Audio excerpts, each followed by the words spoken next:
Hello, hello, hello. How's everybody doing? Welcome to Dr. Lanu's story time, and we have a very exciting show today. But before we bring our guests on stage, let's start saying hi to some folks that's already logged in and getting ready to start. First up today is Stefan. How you doing, sir? It's great to see you. Of course, we have Miss Ray, who's going by Diva in chats today. Cool Clearwater had stopped in to say hi, and always here is Miss Casey. And we have Hez jumping in. Never fear, he is here. And let's say hi to that S Crazy Girl. And now we got also Troll Alting the Troll. And Thomas Minner, how you doing from South Jersey? Welcome, sir. You also have Will here.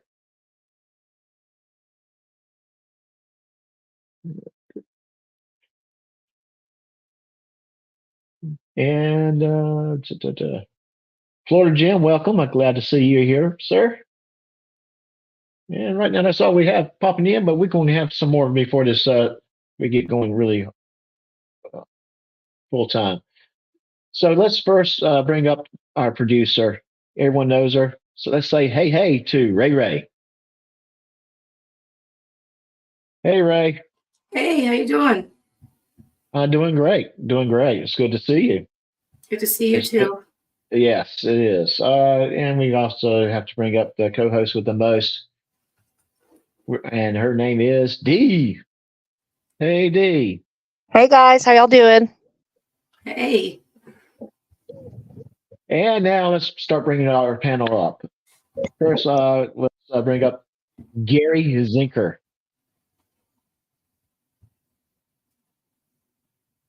Sorry, sir. You're up there. Here I am. And now we also have Lanny Larcinese. And I know I butchered your name, sir. Larcinese. Larcinese. Hi, everybody. Hi, how you doing?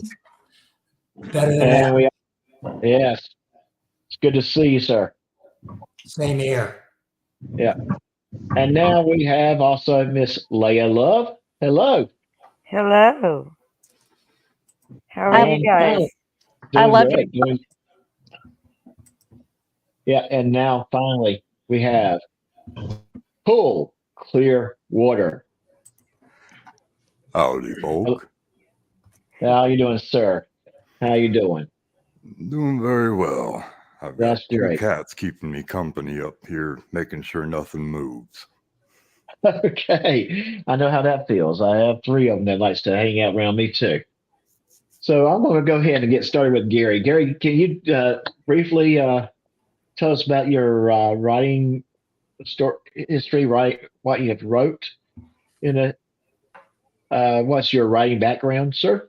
My writing background is I hated it in high school, just hated it. And something happened in college and it kicked in. And I started writing for the college newspaper. I was the editor of the humor magazine. And suddenly I found I was a lot more comfortable with words. And so my career was as a marketer. I was forced to write business things, but I got very comfortable writing fiction and then felt that I had a lot of stories. So I've been telling them. Yes, I've had the pleasure of reading some of your stories, and they are really good. I enjoyed them. I am very much enjoying those stories. I actually did get one of your books to kind of read through. You. So, yes. And now next we have Lanny. So about why I write, how I write, that is that, first of all, I'm of Italian derivation. So expressing yourself is like really important. But all my life, I have loved language. I have cultivated rhetoric, persuasive kind of language. Then very late in my life, thankfully, after I made my money, I decided that I'd take a shot at writing fiction. which I did. I wrote a few short stories. They won some prizes, and then I was off and running from there. After that, I began writing novels, and primarily, I bill myself as a noir crime writer. Hey, Lanny, where are you from right now? Where do you stay at? I'm originally a Midwesterner. I was born and raised in Detroit, but I also lived in Chicago for like 8 or 9 years before I came east. Do I still have like a Midwestern accent? Yeah, but there's reason. What city are you living in now, if you don't mind? Philadelphia. Okay, now I'm glad you said that because Will, unmute yourself, Will. You're on stage, buddy. Say again, I didn't. Oh, we got another person that just jump on there. He's actually from Philadelphia. I thought he would like to say hi to you. Are there no belly buttons on panel here? No, absolutely no. I can't stay for long. I'm happy to see you all. I just wanted to just mention to Gary, as someone that works in the legal profession who does nothing but write in a legal sense, I completely understand when you write in business language transferring to fiction, because when you're a write like that, you learn to perfect or master the art of writing, which is almost the same thing. So I have an appreciation for that, being in marketing, writing business language, and then transferring that energy to fiction. I really appreciate that. Cool. All right. So, and Will's also from the Philadelphia area. So, and I know he was going to be very enthused with this show. So, it's good to see Will's here to watch the show. Thank you for dropping in real quick. And next up, we have Miss Lea Love. And Lea, I had a great opportunity to talk to her an hour before the show started. And she was telling me a little bit about her professional experience. Lea, you want to go into your professional experience and then your writing experience a little bit for us, please? Well, I am a chef of 30 years. I'm a high altitude baker and pastry chef. So I've traveled around the country. I've experienced a lot of amazing things and met a lot of amazing people. But I've always loved to write.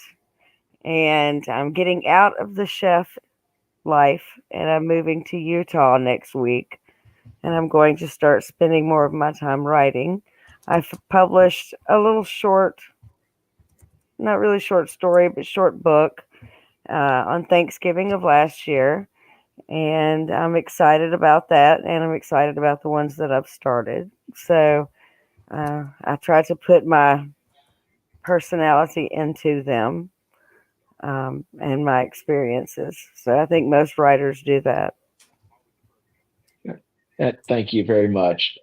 And next up is Cool Clear Water. Well, what do you want to know? Well, sir, look, I know you wrote some short stories, usually there for your great grands. What was some of the inspiration for your stories? I couldn't make that out. What were some of your inspirations for your stories that you wrote for your great grands? Oh, a little bit of everything. I'd say Edgar Rice Burroughs would be top on the list.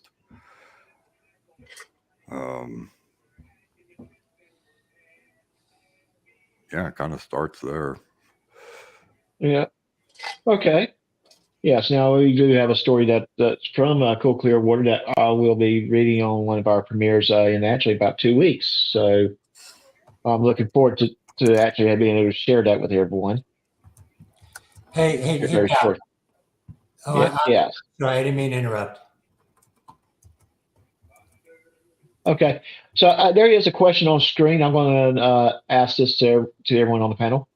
Are you guys going to just be discussing music publishing and the correlation between music publishing and book writing publications? Well, we're not going to go into that discussion per se. What we have on panel today is authors. So mostly we're going to focus on book writing. I'm hoping that in the near future we can get some musicians that could go into the talk about the music side of the house. But this panel is definitely a book writing. And so, Lanny, I'm going to go to you real quick, sir. The big discussion today for me is editing novels and books in general. Because what it boils down to is there's so many processes that an author has to take, from writing the story, editing, working with their book cover artist, working with their publisher. Some of this is done for you if you're working with a traditional publisher, and some of this you have to do yourself. Uh, what is probably the hardest part with the editing area for you? Beginning with me? Yes, I'm going to begin with you, Lanny. Okay. By the way, just if I might take an aside and do a quick riff on a remark that Will made about being in business. I was in business. I had a long and varied business career before I became a writer. And the funny thing is when I was in business, I had to control myself against florid kind of business correspondence. You don't want business correspondence to be florid, right? So I had to edit myself rigorously on that. And then once I became a writer, I had to edit myself against fiction writing that sounded like business correspondence. So the points that Will made were very well taken. But about editing in general, yes, I need editing. I have total confidence in my writing, but I also recognize my weak areas. And one of them is when I should have been learning grammar better in school. I was like shooting pool instead. So what that means is that that as I write, I'm not always confident about my syntax, especially, by the way, since I'm sort of given to longish kind of sentences, which I know runs against the grain for noir writing, but that's another story. But at any rate, so the first thing, the most important thing I need editing for is to make sure that my syntax is right, my punctuation is right, all the occasional word I misuse, all the basic essential thing that when a reader picks up a book, if you don't have it right, the reader immediately knows this is amateur schlock. So for sure, I need editing in that department. As far as developmental editing goes, how to make the story stronger, I've worked with maybe a dozen editors over the last 12 or 13 years. In terms of developmental editing, I'm less prone to accept. If I had to pick a number, I would say I take their advice maybe 50% of the time. Maybe certain things like, Lanny, you already made this point a chapter ago. I'll listen to that. I'll listen to that for sure. But in terms of this is too dramatic or this is not dramatic enough, I really rely on my own judgment for that. And as I said, I'll probably take developmental suggestions maybe 50% of the time. Okay. All right. Well, yes, and Gary, can you add to that? Well, I can tell you that my hardest part is accepting that the words that I carefully put together may not be the right words. I run 2 writers groups, have been running them I now run 1, but I founded 2 and ran them for 15 years. And we did a lot of critique. And the biggest challenge is when you get feedback that you don't like, right? And I can remember one time. Now remember, I write flash fiction, so my end comes much faster. That no one liked the ending, no one.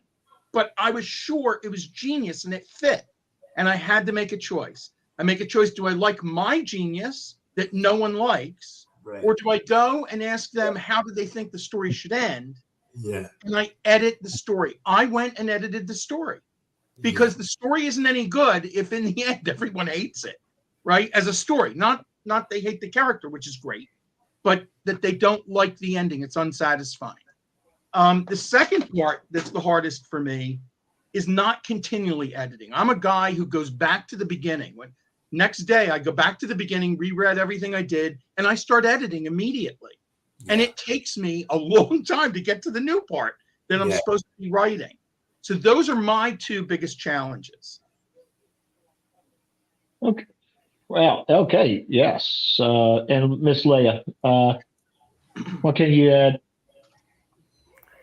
Okay, well, I think that my biggest challenge is probably going to be, well, I don't know. I kind of agree with Gary because I go back and read after I've written it. I go back and I read it aloud because I feel like if I read it aloud that it sounds different and I can judge more precisely how it might sound to the reader. So my biggest challenge is that finding the time to actually go through, read it aloud, make sure everything just flows, and it doesn't confuse the reader. Okay. So that's kind of my thing, and that's how I handle that. Okay. And I do have a question, and from Mr. David Persons, and David asked, "What is the difference between period writing and long form writing?" As far as editing process is concerned, is if I understand chat's been watching on the left hand side here.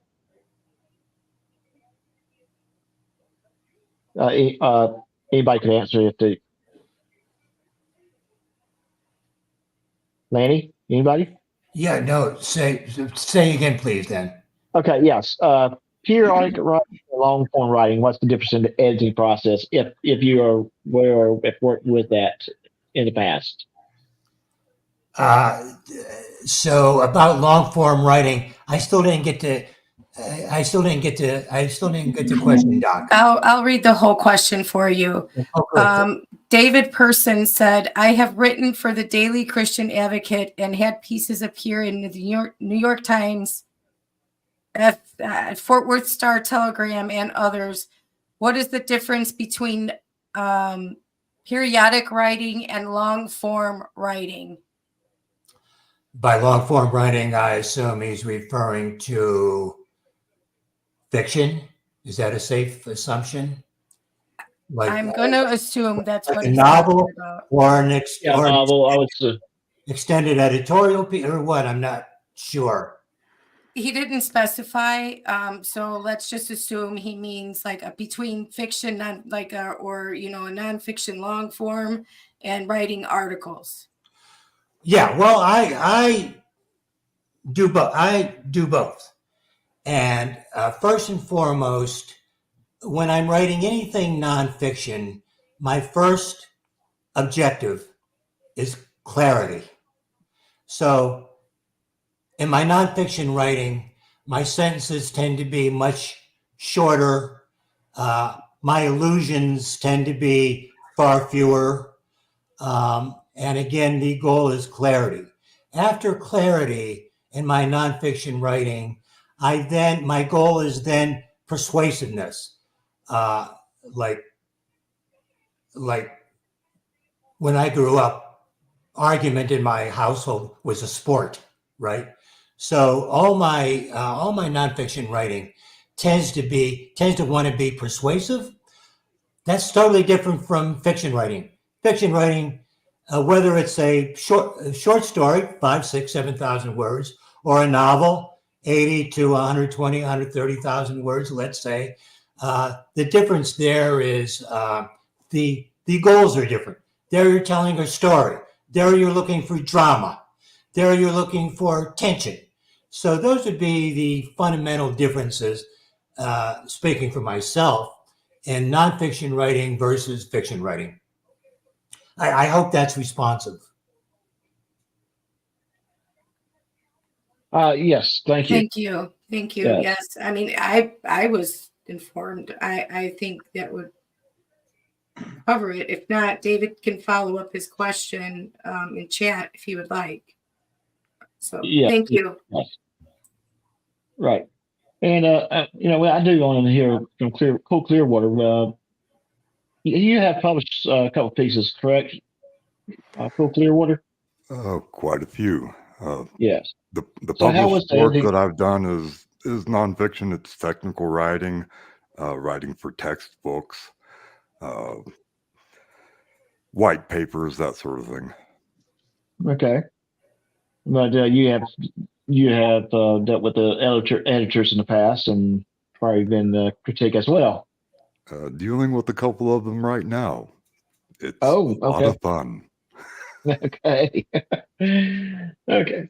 So Doc, let's assume maybe I didn't understand periodic, right? But if we Right. talk about short form versus long form fiction, let's just do a Right. comparison to that for a second, if that's okay. Yes, please. Flash fiction is defined as stories of 1,000 words or less. You do not have the space to go into the kinds of detail that you do in long form, whether your long form is 3,500 word stories or whether it's a novel that's 70,000 words. I liken the short form to Swiss cheese. You're going to leave holes in it. Where you leave the holes depends on where it fits together, because you're going to let the reader connect things or fill in the gaps that you don't need to have. So instead of long descriptives on everything, you've only got space for descriptives of the things that are critical to getting them from the beginning of the story to the end of the story. Okay. And you leave those other gaps in there for them to fill in themselves. For example, once we were critiquing a story and a lady raised her hand and said, I really don't understand the table in this. What kind of wood is it made of? How old is it? Blah, blah, blah, blah, blah. And I answered, it's irrelevant. That's irrelevant to getting you to the end of the story. That may be what you want to know, but you can easily fill that in your head without knowing without having that written down, taking up 2 paragraphs. Right. And if you think about it, by doing that, that makes the story more personal to the reader. Right. Where, if you're talking about a table that of a young boy, the reader might associate that table with one that they had growing up at their family's home. And you don't always have to define everything for everyone. But that's especially true with shorter stories. You want to focus on the details that are important to get the story across, right? And like Swiss cheese, you can leave some holes in it. They'll figure out how they're going to fill that in. Right. And that's, I think, and then when I hear things like this, what I think about is this is how I'm going to remember that story more. I'm going to remember what happened with the story because I'm filling in those gaps with things that I know. So, it feels good for me in the sense that, okay, this story is now personal for me because I relate it in this fashion. And that's great stuff. And this is a good little segue for us to go into with your Flash story that you want to have to read. You want to go in a little bit details about it before you start? Sure. As a founder and leader of 2 local writers groups for over 13 years, I've led over 100 group critiques.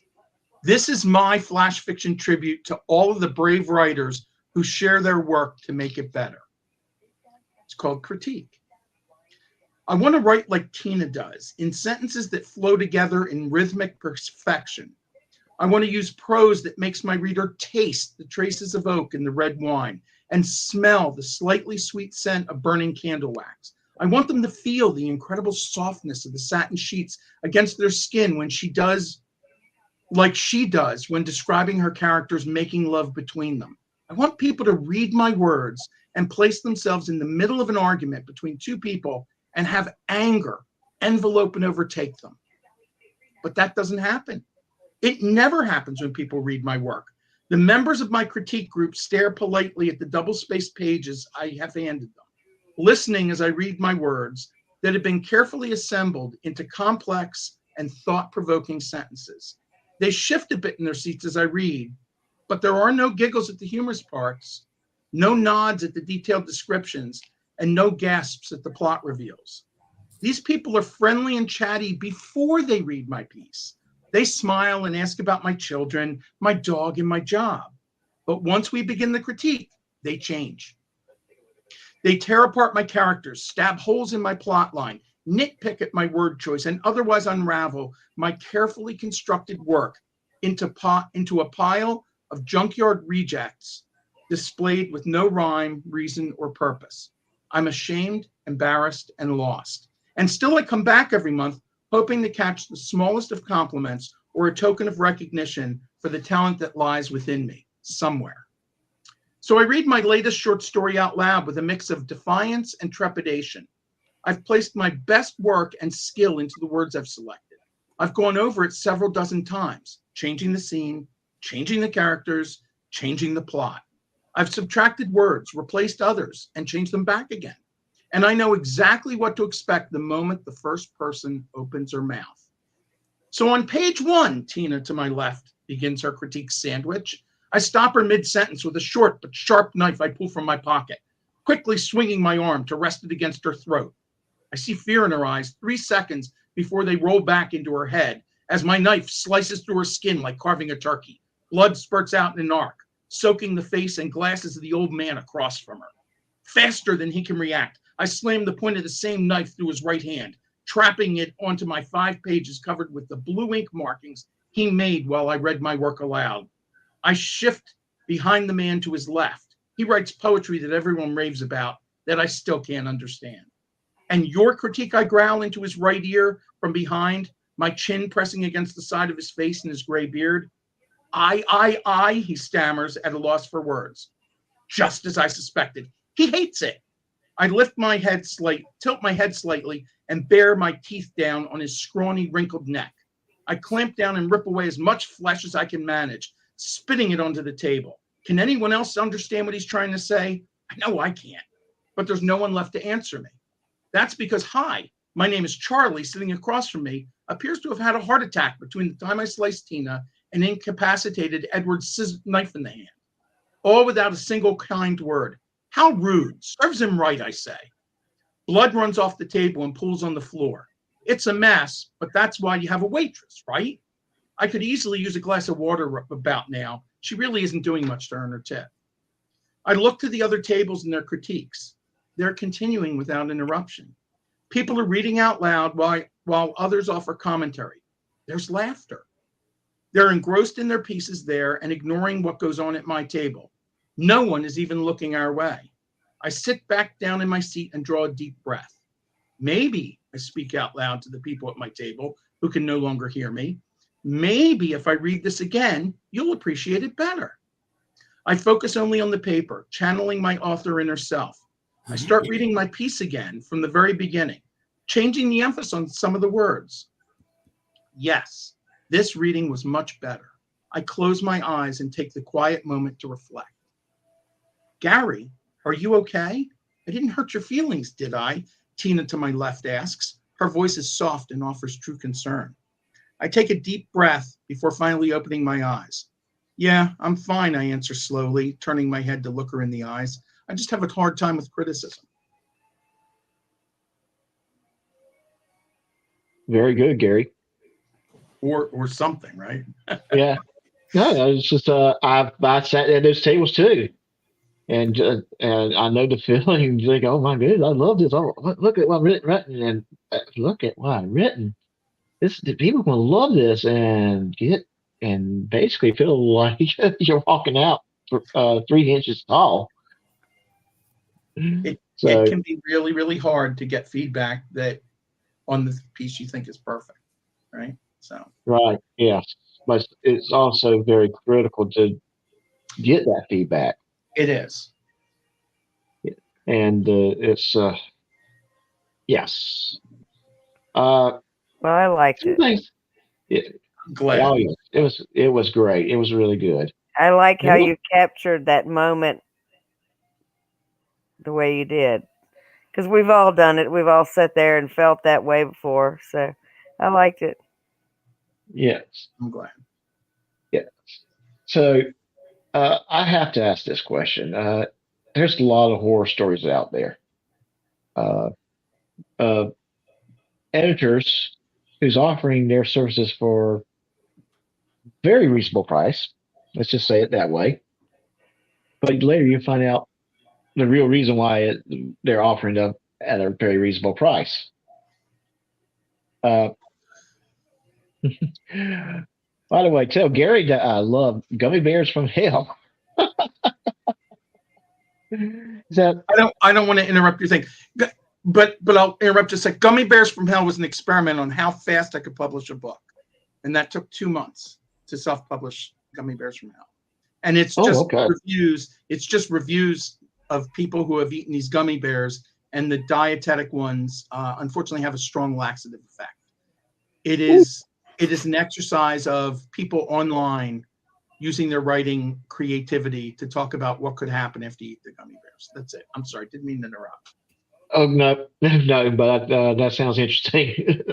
Instead of read there. Well, I was So getting ready to say, you started to say about the editor's offering, but there being something well, behind you're right. Where they, in essence, you send them your story to edit, but you a month or two later you find out your story is being published by someone else.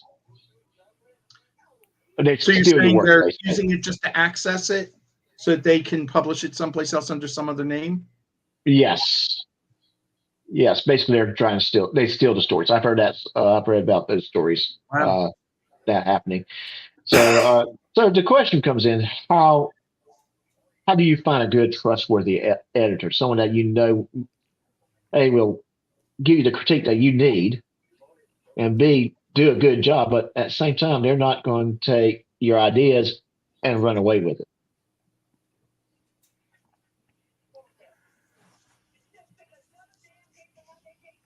Leah, how did you find your editor?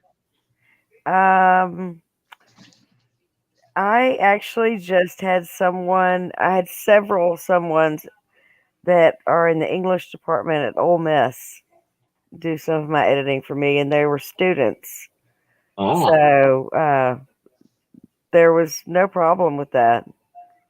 I haven't had that issue.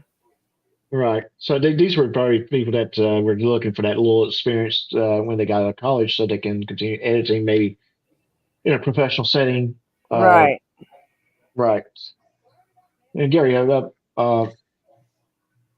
So editing is tough because not only do you want someone who is going to be honest and actually edit your piece, but you need someone who's not going to leave their thumbprint all over it, right? right. And that's a challenge, is because anyone can put up a shingle that says editor, Right. and they don't have to prove that they can do it. And it's up to us as the buyer of the service to try and get those personal references. And those personal references are either people we know that we start out asking, who do you know as an editor? Or the other way, where we go to the editor and say, I need references. Anything I spend any money for, I always get references. And when people won't give me one, they say, well, it's confidential. I say, yeah, no, you're off the list. Right. Because there's Right. always Yes. someone who will agree to do a reference for a professional who did a good job. Right. Yes. And if they're not willing to give that reference, why? Why are they not willing to give that reference? That's exactly right. So, It's hard because what you're not seeing is the piece that came before and the piece that came after. Generally, you're only seeing the after. Now, that will give you one judgment on it, right? Is it right. well done? Is the grammar correct? Is it a consistent voice? but it doesn't Mhm. tell you what it started out as. Right. Okay. So yeah, you don't see that. And Laney, yes, yes, sir, Laney. My relationship with editors tends to be fraught. Um, on on one level, as I mentioned earlier, is the syntax correct? Is the sentence structure all good, and so forth and so on?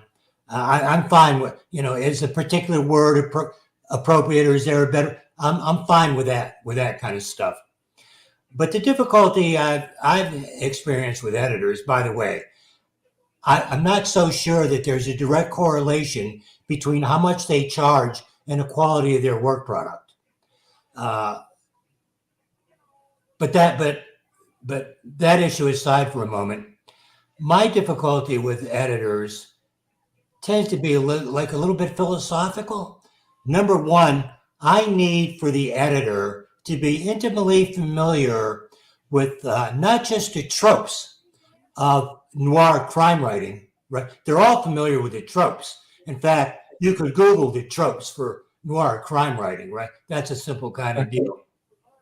But what I need for them to understand is what the essence of my story is. A lot of times editors come back and they want me to tell a different story than a story I want to tell. Like, for example, if they're used to editing thriller-oriented works where plot and tension is paramount, and it's important that the story, quote unquote, move forward at a healthy pace. Well, that's one kind of writing. An editor that's used to editing literary writing, where, as they say about literary writing, not much happens, but there's a lot going on. Forward motion of plot is not so important in literary writing. In my particular kind of crime writing, it tends to be character driven. And oftentimes, my characters are the story. Whereas an editor will look at my manuscript and say, and be looking at the plot.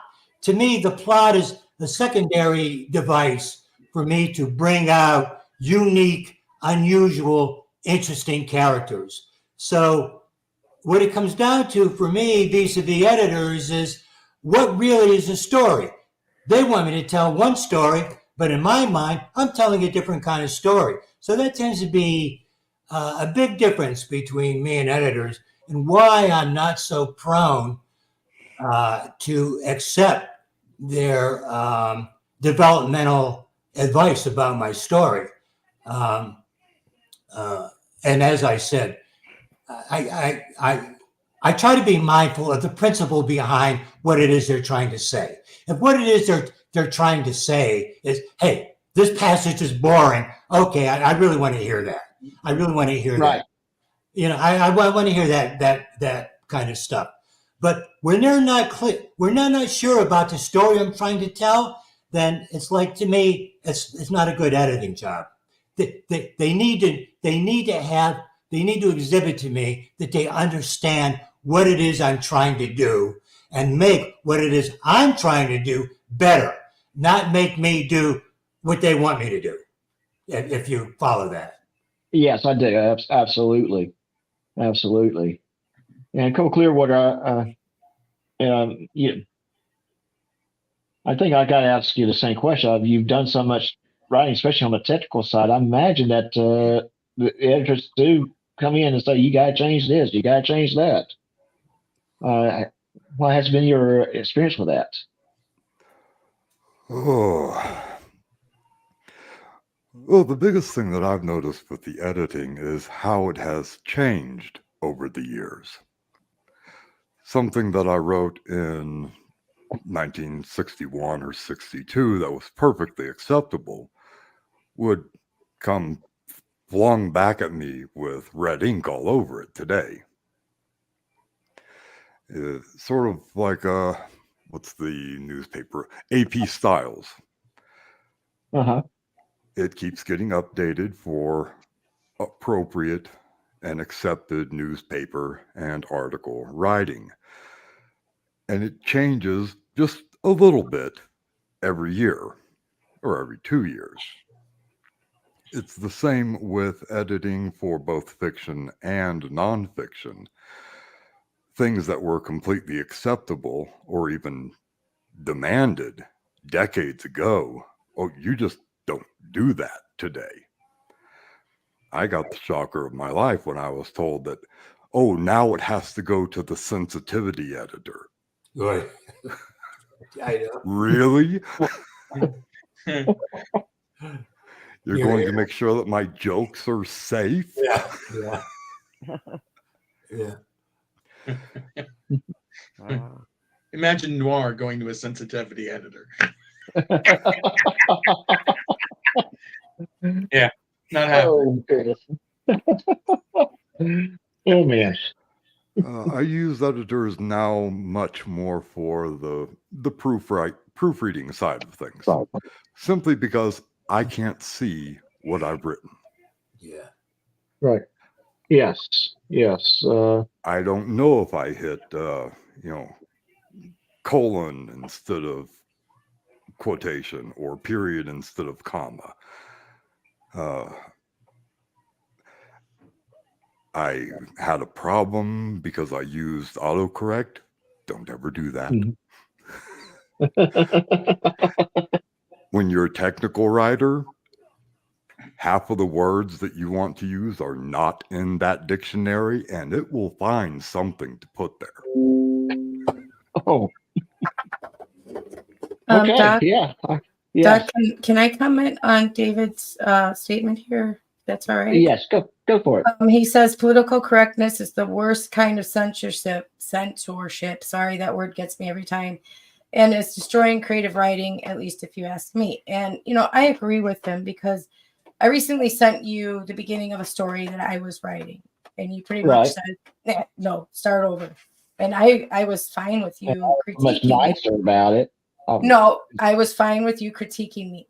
You know that. I had no problem. We talked about it and we agreed, but it hindered me because all I thought about was I would get canceled if I said this. I would get canceled if I said that, and it really was in the forefront of my mind with every sentence that I wrote. And I remember back in school, you were just free. You were free to write. And, that was for me only how old am I? 30 years ago. You know what I mean? But so much has changed in the recent just 5-10 years, and it is so in the forefront of my mind that it really did hinder me. And I was like frustrated, just so frustrated that I almost stopped because of that. So I agree with David's statement here. I don't know if anybody else does, but I do agree with this. So I just wanted to pop in and say that. So I think this brings up another point, which is you have to be clear to the editor what you want. What was mentioned before was punctuation, and that's not really editing. That's proofreading, right? Editing is really something at a much higher level. And that editor has to understand and agree what you're looking for, whether it's developmental, whether it's whatever piece of it is. And communication is really key. And then test them. Don't give them the whole project. Give them a chapter first.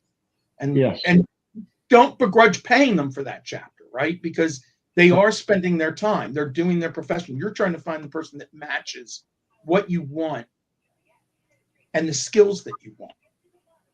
And you don't always find that the first time.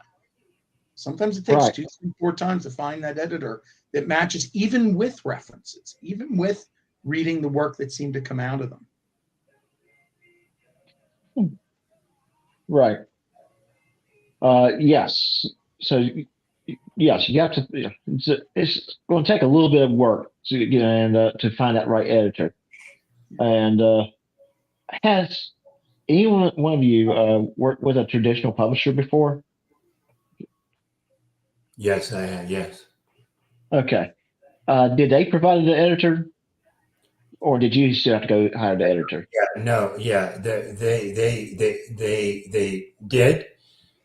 provide an editor, but my experience with the publisher's editor was no different than my experience with independent editors, right?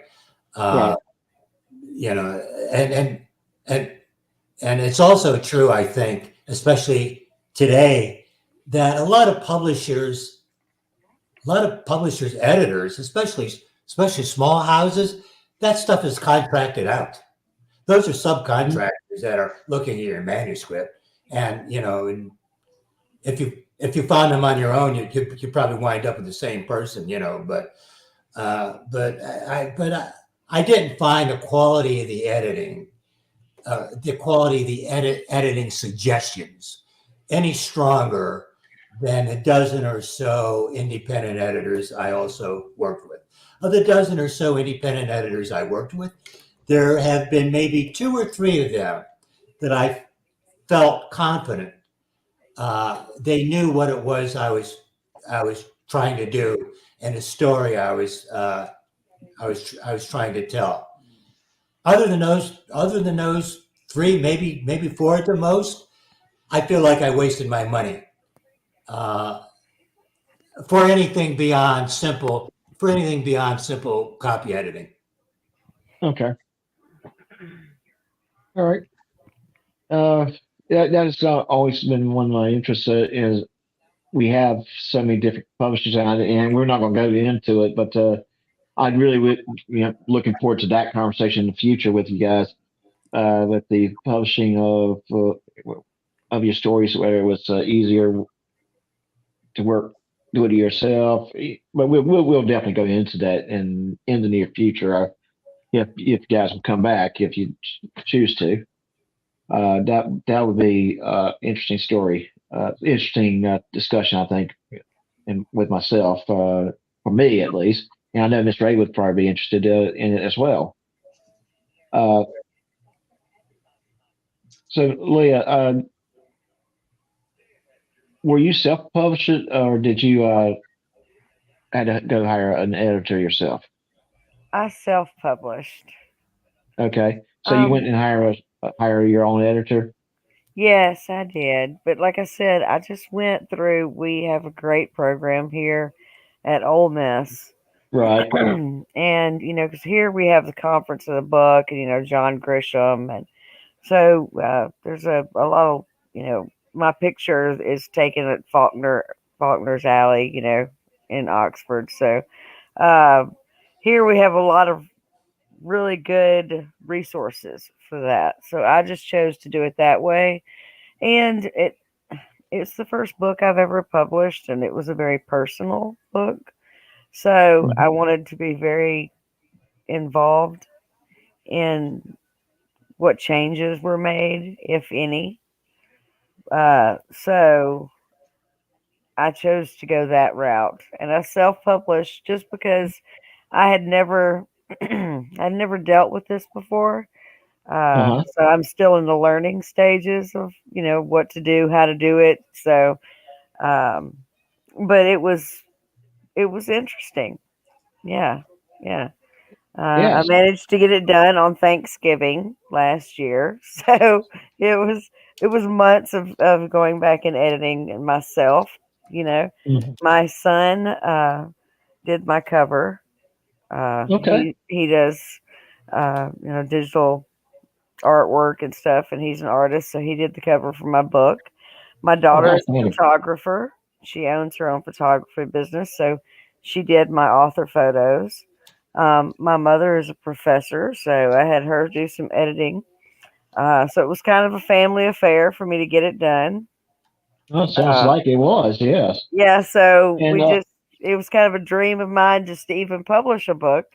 And so when I did, yeah, I'm no comparison to the rest of you guys in here.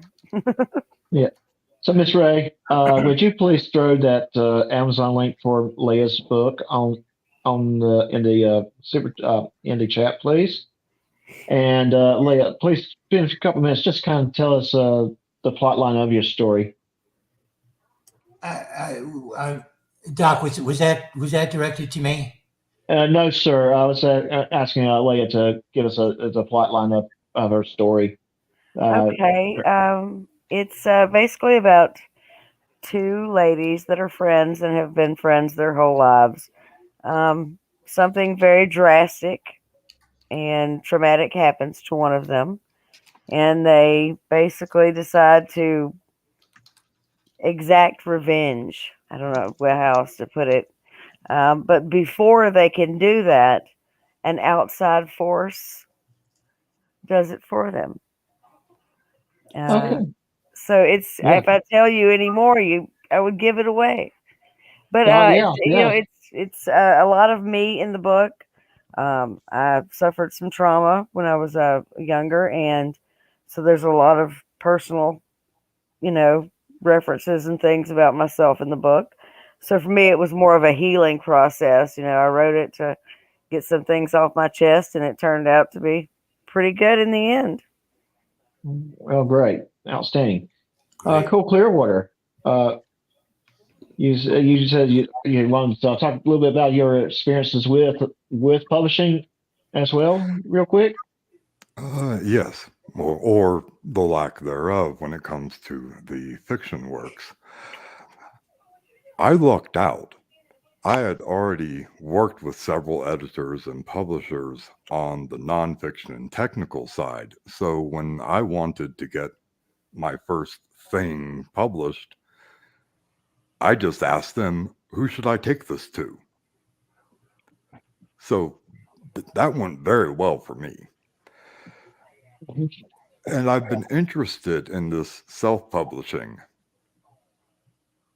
but I know nothing about it. So that will be a wonderful conversation to have in the future. Oh, definitely. I'm very interested in that aspect of it as well, and looking forward to that conversation in the future. Mr. and Lanny, I would love to hear about your work that you've published and you're trying that you got on the market right now, or your favorite piece. Hello, Lanny. Yeah, it's Is Doc, yeah. the audio from your voice is not coming in good. Okay, I'm sorry. I'm just asking you, can you tell us a little bit about your book or one of your books? I know you got quite a few. Yeah, half a dozen or so. Yeah, and my work in progress, which is tentatively titled Angle Oblique, but its original title was a little bit more descriptive, called Fraud, and it's about a man who gets defrauded out of a lot of his money and his life savings with a kind of fraud that coincidentally is going around quite a bit now, where people call and they tell you that your grandson has been arrested and they need to come up with bail money, that kind of fraud. So that's like that's the theme of my, well, it's not the theme, it's the substance of my work in progress. But the theme of the work is really how the fraud causes an undermining of the person's ego and his confidence, and how it undermines his self-esteem, and he totally loses his confidence, and what the results of all that were. Gradually he gets it back, and the book will have a rewarding ending. Oh, yes, definitely. And what we're doing right now, we're putting your links and Leah's links up for your books, so everyone can go look and hopefully and purchase. I think that these are good reads and that everyone would enjoy it. And Gary, of course, I wanted you to tell us something about your book. So I have a little more experience with having done independent publishing. I've published nearly 40 different books. Once you do the first 4 or 5, it's easy, right? The publishing isn't the hard part; it's the marketing that's the hard part. But I have 2 books I co-wrote with my son. which are really father-son dialogues. And he was hilarious. At 4 to 8, he was hilarious. And my book that's in the link there is my flash fiction book. That's 34 flash fiction stories that I wrote. Those are all approximately 1,000 words or less. And it's been a very, very interesting experience in doing the publishing, because you have the freedom to do almost anything you want now. So you need to be laser focused on what you're trying to achieve, just like when you're telling a story. With your book, you need to be laser focused on what you're trying to achieve with publishing that book. And leveraging, right? Because it's not just about the book, it's about you as an author and marketing that, and all of the things tie together so that 1 + 1 + 1 equals more than 3 when you're done. Okay. And it's Zinker, by the way, Zenker, but that's I'm so sorry about that. that's okay. That's okay. Yeah. So I've helped other people publish their books as well, which is a great honor to do, right?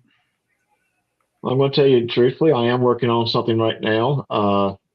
Not far enough along, but I would love to be able to reach out to all of you. In fact, maybe sit at that table with you when you're critiquing, and destroying it. So I think it's good because that's really everything about it is, yes, a professional editor is really good, but as Lanny pointed out, sometimes the person doesn't match or you're not impressed with what they do. Sharing resources and being able to go to people who have more knowledge than you do. I've never met a writer who was stingy in sharing resources or sharing information or sharing time, because we all get it. No one buys just one book. Readers buy tons and tons of books. We are not in competition with each other. Right. Oh, yes, definitely. I guarantee I will pick up 2 or 3 books when I go to a bookstore. Unless, I want to read this. But a lot of times we don't know who needs help until they reach out and contact someone and say, right, can you help me? Because it may not be me that helps them, but I may have the connection that gets them to the next phase of what they need to do. Right. Yes. And making these contacts, making these connections is very, very vital. Well, not even just writing, but any industry as well. Right. And David, that's a good statement right there. The role of a good editor is to help the writer to find their voice. Would you agree with that? For maybe an inexperienced writer? You're looking for the person you're looking for the person who won't leave their fingerprints, right? Okay. And can you imagine someone trying to edit your book without reading the whole thing first? I mean, that's got to be the first thing they do. They have to read it through without doing anything before they go back and say, okay, now I understand. I understand the beginning. I understand where you're trying to get to. Now I can help you. Yeah, I think that's a brilliant statement. Yes. Well, by the way, voice, whether you need help finding it or not, but either way, voice is such a critical, in my opinion, such a critically important part of fiction. As a matter of fact, a quote I like to quote very often says that all stories have been told, different only in the manner by which they are told. So, and by the way, an acquaintance of mine, Sean Cosby, who's like won every major award conceivable over his last 3 books, just an incredible talent.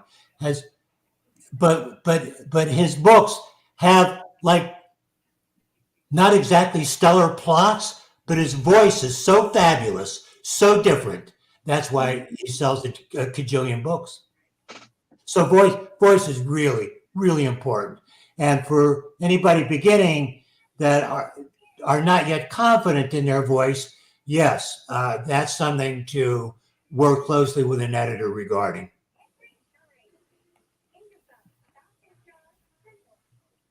You know, Doc, I talked about critique briefly. Yes. People should not forget that writers groups, local writers groups, or critique groups where people help each other by reading it. It, again, as Lanny said, it doesn't mean you take everything that they tell you and do it, but it gives you perspective.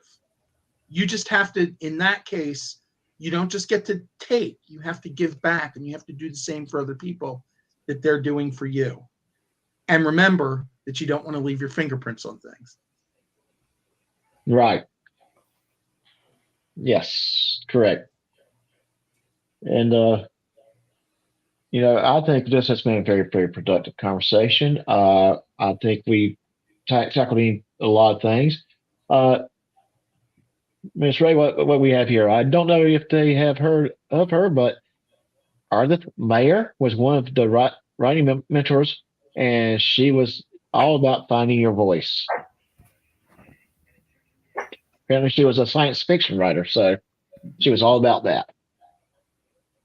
So I want to thank you, gentlemen, and ladies, for coming on the panel and just having this discussion. I don't want we can go into all kinds of aspects, but I really want to keep the show limited to this, right? To the editing right now. But if you want to come back, I definitely want us to go into publishing, the marketing, the whole 9 yards, because it is an adventure in itself, trying to get your work seen.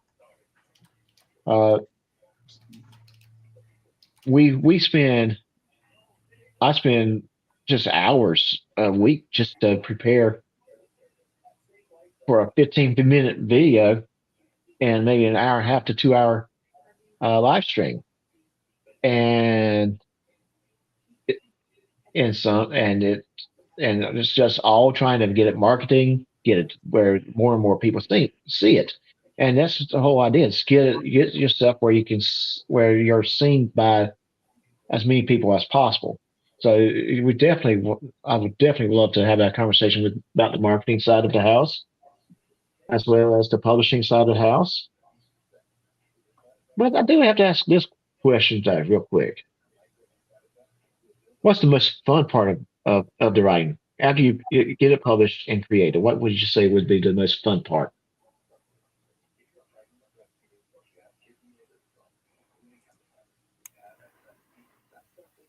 I don't want to dominate. I can answer that easily. For me, Sure, go for it. Okay. For me, it's either sitting over someone's shoulder when they're reading it and watching them go, or laughing, or having some reaction to what I've written. And that doesn't happen when they have the book and they're reading it off. But when I'm reading out loud someplace and I get that reaction, that's the thing, because that's why I write. I write to get a reaction from people. Just the reaction. Crying or laughter or shock or anger. Even anger is a good one if that's the point, behind it.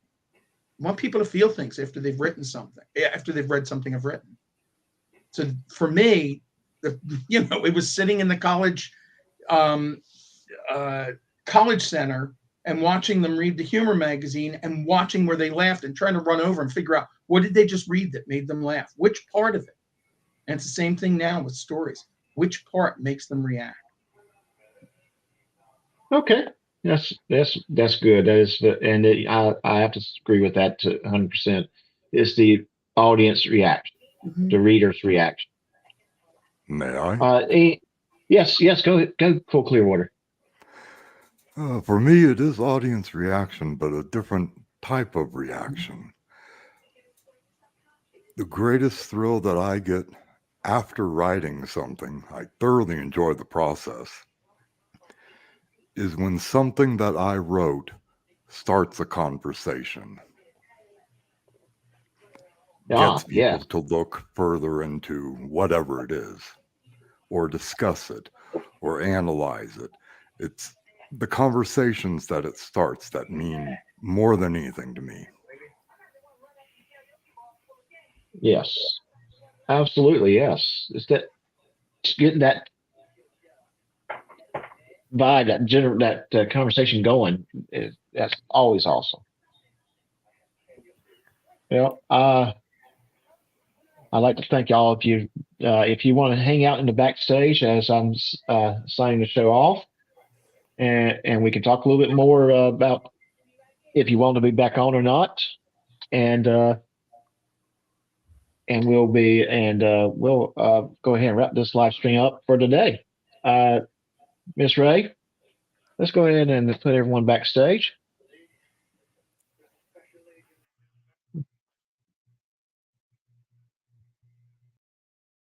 Okay. And I want to thank everyone for coming on the show. All these authors' links are in the description, as well as I know they were being generated in the chats. Please go and check them out. Look at their works. I also would like to tell everyone we do have a merch store that you can go and purchase Dr. News merchandise. And there is currently a 10% coupon code, the launch, that you can use to get a little bit of discount on the merchandise.